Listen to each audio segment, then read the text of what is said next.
Well, when it comes to fashion, it doesn't get any bigger than Vogue, and in its 127-year reign, the Style Bible has always set the bar for what's trending. For more than 3 decades, Andre Leon Talley worked as editor-at-large and style director for the US edition, serving as right-hand man to chief editor Anna Wintour, who was famously immortalised in the film The Devil Wears Prada.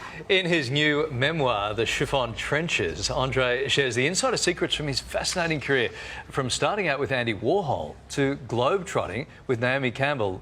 The fashion icon gives us a front-row seat to life behind the runway. Fascinating, absolutely fascinating. Andre Leon Talley joins us now live from New York. Welcome to The Morning Show. Thank you, Larry. Kyle and Larry, good morning. Hi. Great to see it. Not many people can say they got their start working for Andy Warhol. You've got to paint a picture for us of that scene in New York in the early 80s. Early 70s, 75. I went to work with Andy Warhol. He was mysterious. He didn't speak much, but we had a great time. He was a great boss. We had to go to work at a certain hour. We didn't punch in the time clock, but we had to be there. We were disciplined at the office. And at 6 o'clock, we went to all the best parties. Andy Warhol went out with a posse. Everyone at the office could go to any party Andy was invited to. Oh, wow. With That's a great entourage to be part of. Your book is full of anecdotes about decades spent working at Vogue, of course. I mean, Yes. stories spoken so casually about jet setting from Milan to Paris and back. Is it as glamorous and as exciting as it appears? Yes, it is as glamorous and as exciting as it appears. But once you get off that first row of the shows internationally and you go back to work, the underbelly of the world of fashion is as cruel as any other industry. It's as cruel as Hollywood. It's cutthroat. It's ambitious. It's competitive. You meet the most extraordinary people and you remain friends with some of them. But at the same time, you are in a world where you are completely at the mercy of the power makers, such as Dame Anna Wintour. And she is an extraordinary human being. She's a great editor, but she will never let anything get in the way of her white privilege. How many stories did you write down on paper and then think, no, that's too hot to handle, I can't put that forward for the book? I didn't do many. I had about 4. OK, you can tell us now. No, I can't. No, they're words that cannot be repeated on television, and I might be sued if I share these anecdotes with you. I might get sued by the individuals who are still living. When you say Anna had this sort of, white privilege, was she racist? Oh no, she was not racist. But coming from England, she's part American. She's American passport. Her mother was American. Her father was English. He was Sir Charles Wintour. And she grew up in a world of class and caste. The English class and caste. You got the royals, and you got the working class, and you got the aristos with their big piles and their titles and, lords in the parliament, etc., etc.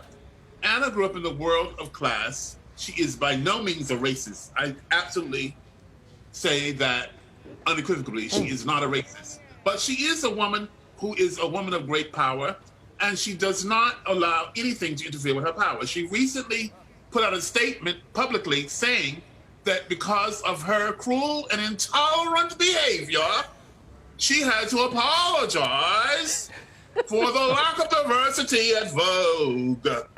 And I think that was a statement that had probably been scripted by her for the corporation. And now Condé Nast is suddenly flooded with black covers, black topics. Each magazine, Glamour has black hair. Vanity Fair has Breonna Taylor, who was shot by policemen in her house asleep. I mean, she had Simone Biles on the cover. It's all gone suddenly black. And what do you think of that? Well, I think there's time for a change, but I really want to say that I think the person who's really making the great change and significant is Edward Enninful, the first black man to edit a Condé Nast magazine, the editor of British Vogue. 3 years, he's doing a great job. And his covers, his magazine has gotten awards. He's gained awards for excellence. He had the Duchess of Sussex do a guest editorship. He got an award for that. He was going to come to the Met Ball this spring with the Duchess of Sussex without the Duke of Sussex. We were all waiting for that moment. And Edward is doing great. He's making great progress. He's evolving the moments of diversity and change in the world of fashion through his September cover called Activism, Black Lives Do Matter. Yeah. Okay. It's not just about the cover, it's about what's inside, the substance, the content. Yeah. All of our viewers want to know, The Devil Wears Prada, a load of rubbish or an accurate documentary of your life and the life for those around you? Part load of trash and part verite. She never threw a handbag on a desk. She never walked with a handbag in her hand. You see, Meryl has a handbag there. Anna Wintour doesn't walk around with handbags. She walks around with a cell phone. She thinks the handbag, takes away from her total look. She never had these sort of hauteur moments saying you don't have any style, etc., etc. It was a great film. I don't think that Meryl Streep did a bad job. I think Meryl Streep did a great job.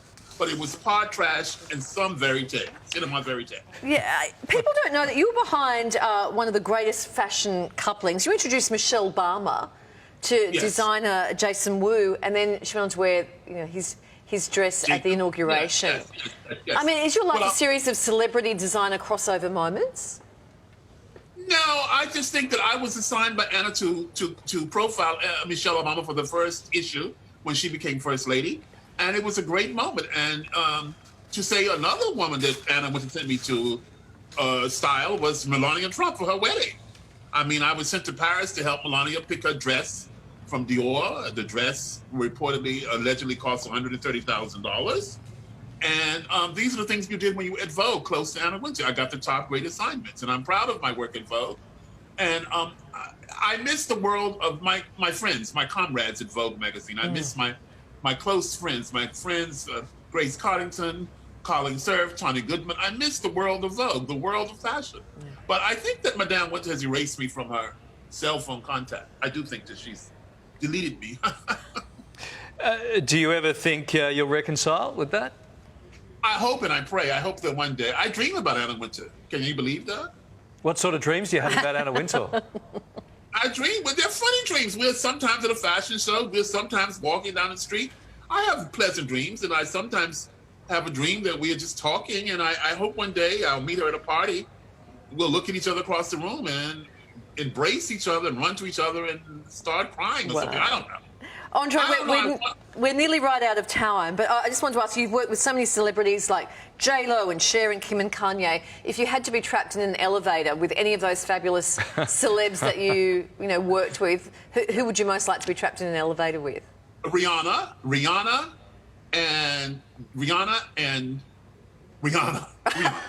Because she's funny? She's wonderful. She's very cool lady. I would say Rihanna and probably Kim Kardashian. Yeah. Oh, Kim. That would be a fun lift indeed. That would be a great lift. That would be a fun lift. Yeah. Because Kim Kardashian is a nice person, or? Oh, totally. She's like the girl next door. Right. Wow. She's like the girl next door. She's the American girl. She's so down to earth. Have you I ever? said Kim, not Kanye. Kim. No, not. It'll be a long time in an elevator if you're trapped in there with Kanye. Good to chat to you this morning. Thank you so much for taking the time. Thank you, Larry. Thank you, guys. Okay. Thank you so much. I enjoyed you. Thank you for having me. Thank you. You are fabulous, and I love the boater. Thank you so much. Andre Leon Talley's new memoir is called The Chiffon Trenches. What a great name. And it is out now.